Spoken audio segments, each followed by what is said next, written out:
یہ میرے پیارو اللہ بڑے ہیں، اللہ سے ہوتا ہے، اللہ ہی کرتے ہیں، یہ ساری کائنات کرنے میں اللہ کی محتاج ہے۔ حضرت ابراہیم علیہ السلام بچے پہ چھری چلا رہے ہیں، اللہ نہیں کاٹ رہے کہ ابراہیم جب تک اللہ کی مرضی نہیں ہوگی چھری نہیں کاٹ سکتی۔ نمرود ابراہیم علیہ السلام کو جلا رہا ہے، اللہ بتا رہے ہیں کہ جب تک اللہ چاہے نہیں چاہیں گے ابراہیم علیہ السلام کو آگ نہیں جلا سکتی۔ میرے پیارو جب تک ہم یہ روزانہ باتیں نہیں کریں گے آمنت باللہ کہ ساری کائنات اللہ کی محتاج ہے، اللہ بغیر ماں باپ کے بچہ پیدا کر سکتے ہیں، آدم علیہ السلام بغیر بچے کے عیسیٰ علیہ السلام کو پیدا کر سکتے ہیں، بغیر ماں کے اماں حوا کو پیدا کر سکتے ہیں، پہاڑی سے حاملہ اونٹنی نکال سکتے ہیں، اللہ کو اونٹنی کی ضرورت نہیں ہے، بغیر موسم کے حضرت مریم کو پھل کھلا سکتے ہیں، مچھلی کے پیٹ میں یونس علیہ السلام کو 40 دن زندہ رکھ سکتے ہیں۔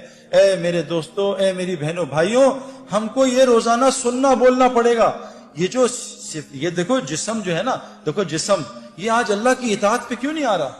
حالانکہ اللہ قرآن میں کہہ رہے ہیں یہ اسلام فطری دین ہے، یہ تمہاری جسم اس فطرت پہ بنا ہے۔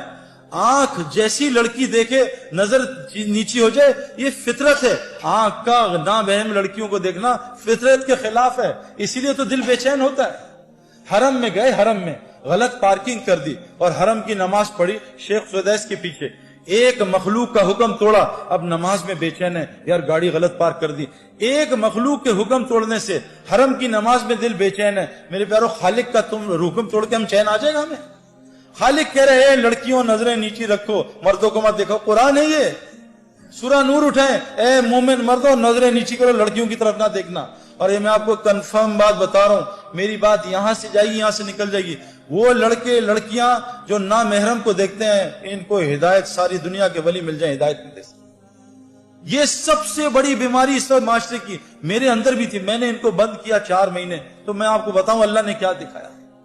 میں شوگر کے انجیکشن لگواتا رہا دنیا میں، لیکن رسگلے گلاب جامن نہیں چھوڑے۔ میرا علاج کوئی ڈاکٹر کر سکتا ہے؟ سب سے بڑا مسئلہ یہ، سب سے بڑی برائی، موسیٰ علیہ السلام شعیب علیہ السلام کی بیٹیوں کا پانی نکال رہے ہیں، وہ 2 یا 3 بیٹیاں کتنی تھی؟ 2 تھی، 3 بیٹیاں تھیں، ان کا پانی نکال رہے ہیں، تو بیٹیاں کہہ رہی تھی چلو ابا کے پاس ہماری مدد کی ہے۔ تو موسیٰ علیہ السلام نبی ہیں، اللہ سے کلام کرتے ہیں، کیا ایمان ہوگا؟ میرا آپ کا کیا ایمان؟ ذرہ بھی نہیں ان کے سامنے۔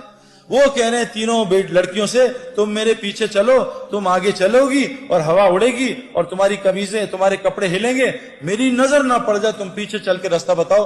نبی اپنی نظروں کی حفاظت کر رہا، ہمیں ضرورت نہیں ہے۔ نبی اپنی بیویوں سے کہہ رہے ہیں اے میری بیویوں، سامنے وہ عبداللہ بن مخدوم آ رہے ہیں، کہا یا رسول اللہ وہ تو نابینا ہے، کہا تم دونوں نابینا تھوڑی، چلو اندر چلے جاؤ۔ نبی اپنی بیویوں کو منع کر رہے ہیں۔ اللہ قرآن میں کہہ رہے ہیں اے نبی کی بیویوں، اے نبی کی بیویوں، جب صحابہ تمہارے سامنے آئے ان کے سامنے موٹی آواز میں بولنا، موٹی۔ آج ہماری لڑکیاں کیسے بولتی ہیں؟ پتلی آواز میں ہیلو، ایک ہیلو کر کے آدمی کی تھوپڑی گھما دیتے ہیں۔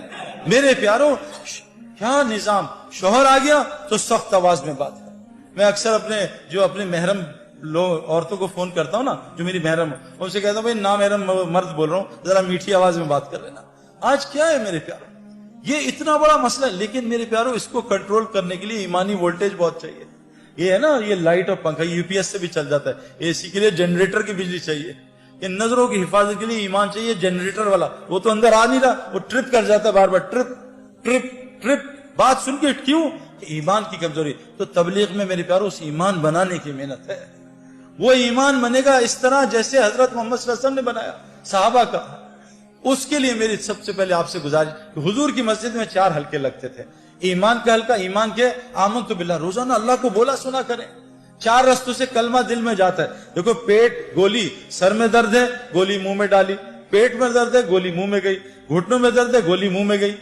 جب ایمان کلمہ لا الہ الا اللہ، دیکھو گولی کی طاقت بندوق میں ظاہر ہوتی ہے، ہاتھ میں نہیں، شیر کی طاقت پنجرے میں نہیں، جنگل میں ظاہر ہوتی ہے۔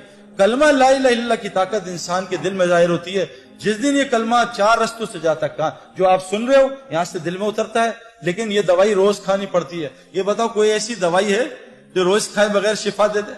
جی مہینے بعد ایک کھاتے ہیں، اس سے نہیں ہوگا کچھ، جتنے مرضی بیانات کرا لو، گولی کو روز کھانا ہے، روزانہ بلے پہ گیند مارنا تب آدمی کھلاڑی بنتا ہے۔ تو یہ میرے پیارو لا الہ الا اللہ کی گولی، کہ ساری مخلوق اللہ کی محتاج، اللہ اپنے کرنے میں کسی کا محتاج نہیں۔ اس گولی کو کان سے بھی ڈالنا ہے، اس گولی کو میں بول رہا ہوں اس طرح بھی ڈالنا ہے، اس گولی کو ان آنکھوں سے کائنات میں غور کرنا ہے، اس کے بارے میں سوچنا ہے۔ جب یہ کلمہ لا الہ الا اللہ دل میں اترے گا تو اللہ پوری زندگی کو محمد رسول اللہ سے بھر دے گا۔ اب لا الہ الا اللہ کی ڈیمانڈ ہے آمنت باللہ و ملائکہ، فرشتوں کے تذکرے کریں، رسولوں کی باتیں کریں کہ کیسے ابراہیم علیہ السلام کو آگ میں اللہ نے پالا، اور قرآن کے تذکرے۔ آخری گزارش ہے کہ ہر گھر میں ہماری بہنیں مسجد بنائیں، اور یہ جتنے مرد ہیں یہ روزہ کا حلقہ، اپنی نمازوں کو ٹھیک کرنے کا حلقہ، اپنے اللہ کے ساتھ تعلق کو قرآن کی تلاوت اور ذکر کے ساتھ ٹھیک کرنے کا حلقہ، اور خدمت کا حلقہ، یہ 4 حلقوں سے مسجد نبوی آباد تھی۔ اللہ نے مسجد نبوی کو، حدیث میں آتا ہے جس بستی میں ایسے لوگ ہوتے ہیں جو مسجد کو آباد کرنے کی محنت کرتے ہیں، اللہ اس بستی پہ عذاب کبھی نہیں بھیجتا۔